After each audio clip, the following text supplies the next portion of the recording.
Dear student, हमें इस बात का हमें इस बात की जानकारी होनी चाहिए कि बीकॉम पार्ट फर्स्ट ईयर में जो सब्जेक्ट है व्यावसायिक प्रशासन बिजनेस एडमिनिस्ट्रेशन, उसमें जो फर्स्ट पेपर है प्रिंसिपल ऑफ मैनेजमेंट और सेकंड पेपर है बिजनेस लॉ,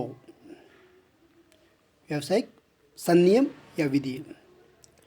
तो जो first paper principle of management है उसमें जो टॉपिक है निर्देशन, डायरेक्शन या डायरेक्टिंग। इस वीडियो में हम निर्देशन के बारे में जानकारी प्राप्त करेंगे। निर्देशन का अर्थ, इन परिभाषाएं, meaning and definition of direction. इसके अलावा नेचर, कैरेक्टर्स ऑफ डायरेक्शन, निर्देशन की विशेषता है।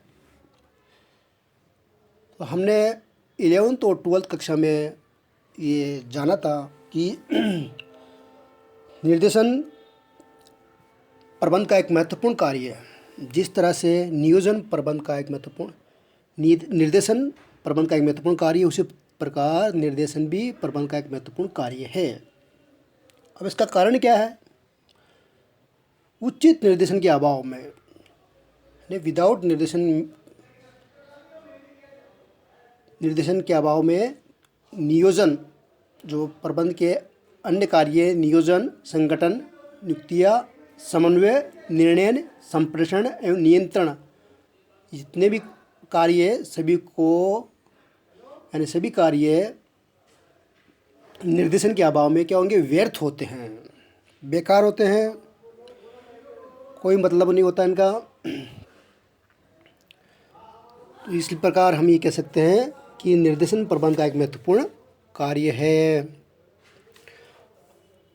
Direction is one of the most important function of management because it is absence of proper direction other function of management, that's planning, organizing, staffing etcetera can not be successful. एक विद्वान है जिनका नाम है मार्शल आई डिमॉक। वो कहते हैं निर्देशन प्रशासन का हृदय होता है। क्या कहता है? निर्देशन क्या है? प्रशासन का हृदय है। इसके आगे कहते हैं जिससे कि क्रियाओं का निर्धारण, आदेश देना, निर्देश देना एवं गतिशील नेतृत्व प्रदान करना शामिल है। Marshall E. Timok has said that the heart of administration is the directing function which involve determining the course, giving orders and instructions, providing the dynamic leadership. तो इस प्रकार ये प्रबंध का निर्देशन महत्वपूर्ण कार्य है। अब एक विद्वान है जिनका नाम है थियो हेमन। इन्होंने निर्देशन का महत्व पर प्रकाश डालते हुए कहा कि जब तक कार गियर में डालकर एक्सीलरेटर दबाया नहीं जाता है, यानी कि वो कहते हैं जब तक कार में गियर डालकर एक्सीलरेटर दबाया नहीं जाता है तब तक कुछ भी संभव नहीं है, यानी कार अपना काम नहीं करेगी। वो आगे लिखते हैं, कहते हैं ठीक उसी प्रकार निर्देशन जारी किए बिना, डायरेक्शन जारी किए बिना ठीक उसी प्रकार निर्देश जारी किए बिना अधीनस्थों के मार्गदर्शन एवं पर्यवेक्षणों को बिना कुछ भी अथवा बहुत कम कार्य पूरे किए जाते हैं। आगे वो कहते हैं कि निर्देश दिए बिना कर्मचारियों को या उनका मार्गदर्शन किए बिना कुछ भी अथवा बहुत कम कार्य पूरी किए जा सकते हैं। या तो कार्य कुछ भी नहीं होंगे या कुछ हो सकते हैं लेकिन पूरे नहीं हो पाएंगे। ओके, इसको इंग्लिश में nothing happens until and unless the car is put into gear and the accelerator depressed without the issuance of directives without guiding and overseeing subordinates. Nothing or at best very little would be accomplished. इसका मतलब ये है, उन्होंने जो थियो man है विद्वान, उन्होंने निर्देशन डायरेक्शन के ऊपर डायरेक्ट करना महत्व बताया है। जिस प्रकार कार का एग्जाम्पल देके उन्होंने बताया, उसी प्रकार जो संस्था है उसमें अगर सही तरीके से आदेश निर्देश नहीं दिया जाएगा कर्मचारी को, तो सही ढंग से काम नहीं कर पाएंगे। ओके, अब हम यहाँ पे निर्देशन का अर्थ और परिभाषा के बारे में डिस्कस करेंगे। सामान्य शब्दों में निर्देशन प्रबंध का एक महत्वपूर्ण कार्य है। ओके, इसका मुख्य उद्देश्य दूसरे व्यक्तियों से उपक्रम के उद्देश्यों की प्राप्ति के लिए कार्य करवाना है। दूसरे व्यक्तियों से उपक्रम के उद्देश्यों की प्राप्ति के लिए कार्य कराना है। विद्वान है, उनका नाम है अर्नेस्ट डेल। वो कहते हैं कि क्या करना, ये बताना या देखना या सुनिश्चित करना कि वे अपनी योग्यता से सर्वोत्तम ढंग से यानी बेस्ट ढंग से उसे पूरा करते हैं ही निर्देशन है। इम्पोर्टेंट है, वापस देखिए इसका। अर्नेस्ट डेल कहते हैं क्या करना, ये बताना या देखना या सुनिश्चित करना कि वे अपनी योग्यता से एबिलिटी से सर्वोत्तम बेस्ट ढंग से उसे पूरा करते हैं, यही निर्देशन है। Direction is the telling people what to do and seeing that they do it to the best of their ability. इसी तरह से दूसरे विद्वान हैं कुंटस एंड ओडोनेल के अनुसार निर्देशन वे कठिन कार्य, उन्होंने कठिन कार्य बताया है निर्देशन को, जिसके अंतर्गत वे सभी क्रियाएं शामिल है जो अधीनस्थों यानी सबऑर्डिनेट्स को अल्पकाल एक दीर्घकालिक दोनों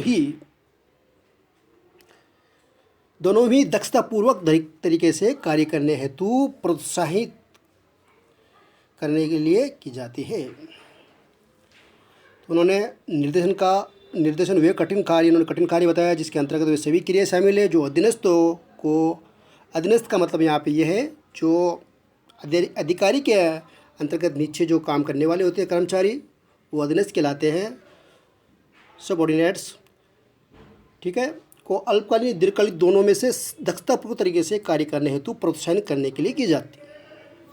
direction is the complex function that includes all these actions which are designed to encourage subordinates to work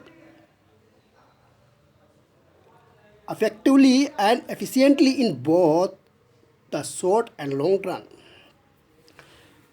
फिर एक तीसरे विद्वान है, वो कहते हैं, का नाम है मार्शल डिमॉक। को कहते हैं निर्देशन का कार्य प्रशासन का हृदय है। तो यहाँ पे इम्पोर्टेंट क्वेश्चन ये बनता है, जो वेरी शॉर्ट क्वेश्चन एग्ज़ाम में पूछा जा सकता है कि कौन से विद्वान हैं जिन्होंने निर्देशन कार्य को प्रशासन का हृदय बताया है। तो आप जानोगे मार्शल डिमॉक ने निर्देशन कार्य प्रशासन का हृदय बताया है, निर्देशन कार्य प्रशासन का हृदय है। तो ये आप इम्पोर्टेंट ध्यान रखना, आपको वेरी शॉर्ट क्वेश्चन के अंदर पूछा जा सकता है। निर्देशन कार्य प्रशासन का हृदय है जिसमें कार्य विधि का निर्धारण करना, आदेश व निर्देश देना और गतिशील नेतृत्व प्रदान करना शामिल है। The heart of administration is the directing function which involve determining the course, giving orders and instructions, providing the dynamic leadership. Okay,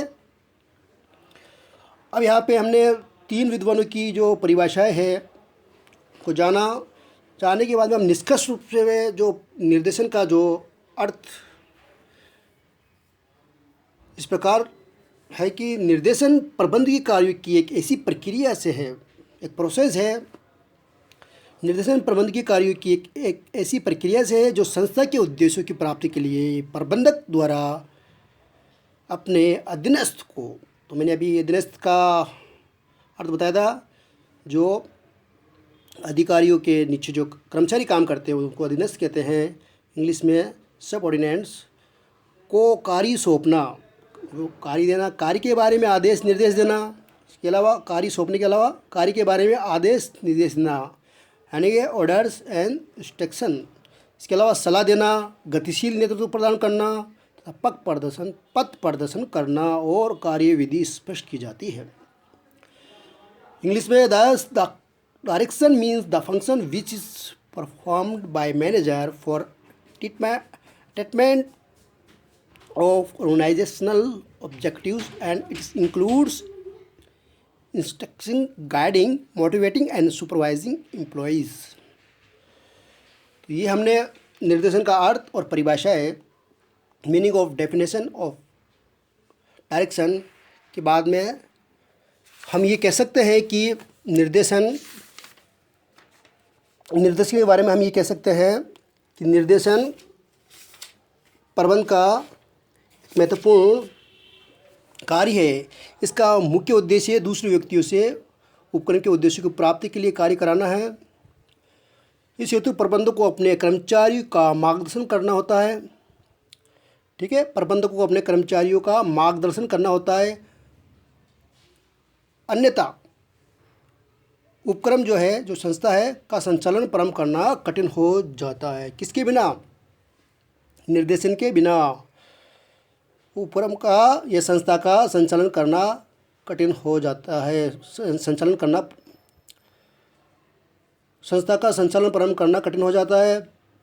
संचालन निर्देशन के अधीनस्थ को आदेश देना या उन्हें मेहनत से कार्य कराने को विपरीत करना, कुशल नेतृत्व प्रदान करने एवं संप्रेषण के कार्य शामिल किए जाते हैं। संप्रेषण यानी कम्युनिकेशन के कार्य भी इसमें शामिल किए जा सकते हैं। Direction is an important function of management. It is the main objective is to get the work done through others for the achievement of organizational goals. For this purpose, the manager has to direct and guide the employees. Otherwise, it is difficult to run the organization. Thus, direction operation includes giving instructions to the subordinates, motivating and giving good leadership to the subordinates। तो इस प्रकार हमने जाना इस video में निर्देशन का अर्थ और परिभाषा। अब यहाँ पे हम निर्देशन की विशेषताएं या प्रकृति के बारे में नेक्स्ट वीडियो में डिस्कस करेंगे। Thank you.